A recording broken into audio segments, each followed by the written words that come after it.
Assalamu alaikum. Hello viewers, this is me Mohammad Sakin Morshed from Sakin's Classroom. আজকে আমরা খুব interesting একটা topics নিয়ে আলোচনা করব। আজকে আমরা দেখব অটোক্যাডের সাহায্যে মৌজা ম্যাপ থেকে কিভাবে জমির ক্ষেত্রফল নির্ণয় করা যায়। তো জমি ক্ষেত্রফল নির্ণয় করার জন্য মৌজা ম্যাপ থেকে প্রথমে আমার যেটা লাগবে সেটা হচ্ছে মৌজা ম্যাপের একটা স্ক্যান কপি। তো আমি কার্যের সুবিধার্থে ইন্টারনেট থেকে একটা মৌজা ম্যাপ ডাউনলোড করে নিয়েছি, একটা র্যান্ডমলি স্ক্যান কপি ডাউনলোড করে নিয়েছি। এ হচ্ছে মৌজা ম্যাপটা, এবং এই মৌজা ম্যাপের ক্ষেত্রে আমরা দেখতে পাচ্ছি এখানে দেওয়া আছে স্কেল 16 ইঞ্চি সমান 1 মাইল। তো সেক্ষেত্রে প্রথমে আমার যে জিনিসটা ক্যালকুলেট করে নিতে হবে যে স্কেলটা আসলে 1 ইঞ্চি সমান কত ইঞ্চি এই ম্যাপে দেওয়া আছে। তো সেটা স্কেল ক্যালকুলেট করার জন্য আমরা যেটা করি, প্রথমে আমরা দেখে নিব 16 ইঞ্চি সমান 1 মাইল যদি হয়, আমরা এই 1 মাইলটাকে ইঞ্চিতে কনভার্ট করি। কিভাবে করা যায়? আমরা জানি 1 মাইল সমান 1760 গজ। 1760 গজকে যদি আমি ফিটে নিতে চাই তাহলে কি 3 দিয়ে গুণ দিব, অর্থাৎ 1 গজ সমান 3 ফিট। এবার এটাকে আবার ইঞ্চি নিতে কত দিয়ে গুণ দিব? 12 দিয়ে গুণ দিব। 1 ফিট সমান 12 ইঞ্চি। এখন এইটা হচ্ছে 16 ইঞ্চি সমান 63,360 ইঞ্চি। এটাকে আমরা 16 দিয়ে ভাগ দিলে 1 ইঞ্চি সমান স্কেলে কত আছে বের হয়ে যাবে। অর্থাৎ এখানে স্কেলে 3,960 ইঞ্চি সমান 1 ইঞ্চি আছে। তাহলে আমাদের স্কেল হবে 1:3,960। তাহলে আমরা প্রথমে যেটা করব, অটোক্যাড ফাইলটা আগে ওপেন করে নিব। এই অটোক্যাড ফাইলটা ওপেন করে নিলাম। নেওয়ার পর ইউনিট অ্যাজ অলওয়েজ যেটা আমরা করি, পেজ সেট আপ করে নিব, ইউনিট সেট আপ করে নিব। যেহেতু আমরা ফিট ইঞ্চিতে কাজ করছি, আর্কিটেকচার নিয়ে নিচ্ছি, প্রিসিশনটাও নিয়ে নিলাম, ইঞ্চি সেটা সিলেক্ট করা আছে, ওকে দিলাম। এবার লিমিটস নেই, লিমিটটা একটু বড়ই নেই যাতে, যেহেতু আমাদের ম্যাপটা অনেক বড়, আমি লিমিটটা একটু বড় করে নিচ্ছি যাতে খুব সহজে আমার এখানে জায়গা নিয়ে যায়। 1000 ফিট বা 1000 ফিট নিলাম। এবার জেড এন্টার, এ এন্টার, এবং ডাইমেনশনে গিয়ে ফরম্যাটে গিয়ে ডাইমেনশন স্টাইলটা একটু চেঞ্জ করে দিয়ে আসি, মডিফাই। এখানে primary units architectural and 0 feet 0 inch, আর টেক্সটে গিয়ে এটা একটু বড় দিয়ে আসি, 9 ইঞ্চি দিয়ে আসি আমরা। ওকে, দেন সেট কারেন্ট দিয়ে আমরা কাজ শুরু করি। তো প্রথমে যে কাজটা করতে হবে, আমার মৌজা ম্যাপটা আমাদের অটোক্যাডে ইম্পোর্ট করতে হবে। তো এটা কিভাবে করতে পারি? আমরা এখানে উপর থেকে ইনসার্টে যাব, যার পরে দেখতে পাচ্ছি রাস্টার ইমেজ রেফারেন্স। এখানে ক্লিক করার পর আমাদের যেখানে আমাদের স্ক্যান কপিটা থাকবে মৌজা ম্যাপে সেটা আমরা সিলেক্ট করে দিব। এখানে আমি মৌজা ম্যাপ একটা র্যান্ডমলি বলেছিলাম নেট থেকে ডাউনলোড করে রেখেছি, সেটা আমি ওপেন করলাম।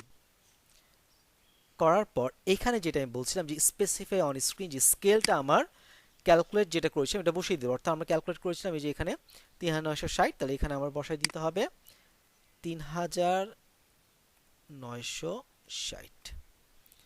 দেন ওকে দিব। দেওয়ার পর আমার এখানে ম্যাপটা বসিয়ে দিলাম। তাহলে আমার স্ক্যান কপিটা চলে আসলো, এই দেখা যাচ্ছে স্ক্যান কপিটা। এই যে এখন আমাদের এটা ঠিক আছে কিনা এটা বোঝার জন্য আমরা যেটা করতে হবে, এখানে এই যে দেখা যাচ্ছে প্রতিটা চেনের মাপ দেওয়া আছে, আমরা দেখতে হবে আগে যে এই চেন, আমরা জানি এক চেন সমান 66 ফিট। তো 66 ফিট আছে কিনা আমরা একটু চেক করে নিই। কীভাবে করতে পারি?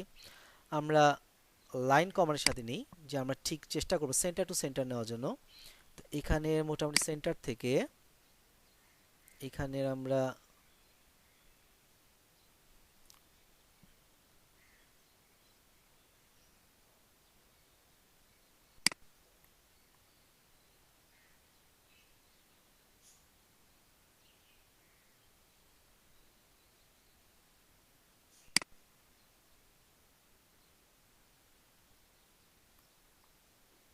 জিরো থেকে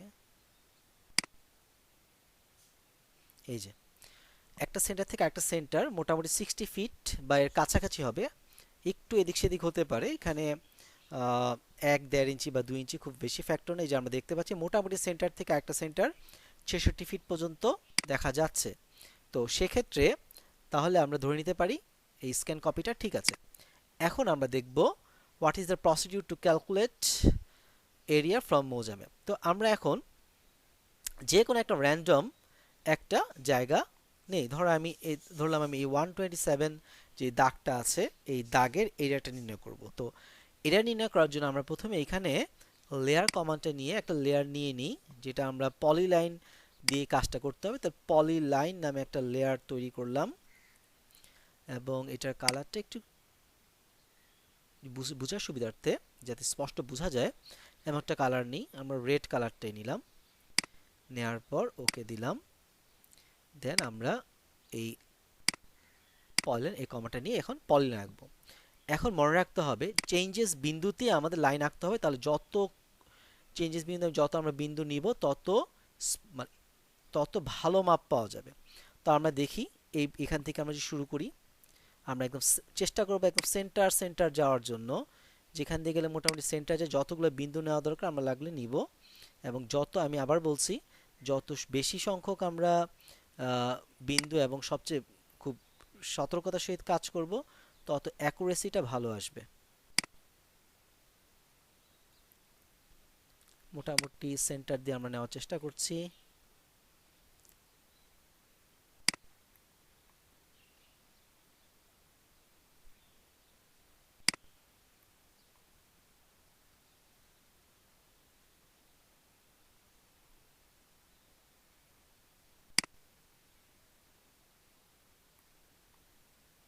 আমি বারবার বলছি যে যত ভালো মাপ নেওয়ার জন্য, যেখানে আমার সন্দেহ হবে যে একটু বাঁকা হয়ে গেছে ওই জায়গাটা আমরা একটা বিন্দু বেশি করে বিন্দু নিয়ে নিয়ে কাজটা করার চেষ্টা করব।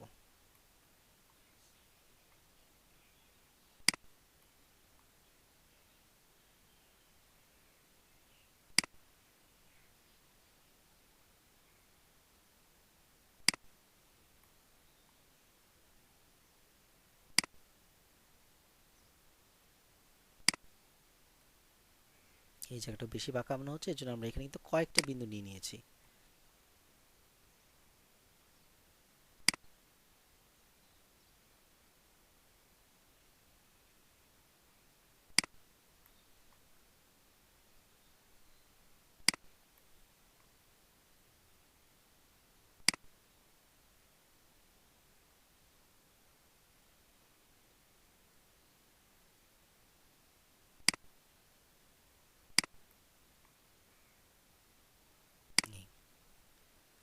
আমাদের মোটামুটি এই যে দেখা যাচ্ছে আমরা একটা এরিয়াটা মোটামুটি চিহ্নিত করতে পেরেছি।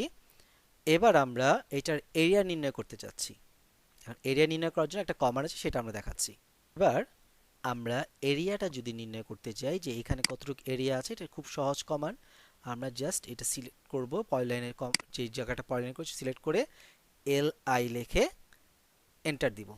তার মানে এখানে লিস্ট চলে আসলো যে আমার যে জায়গাটা আমি এরিয়া ক্যালকুলেশন করতে চেয়েছিলাম সেই জায়গাটার এরিয়া হচ্ছে 20,693.03 স্কোয়ার ফিট।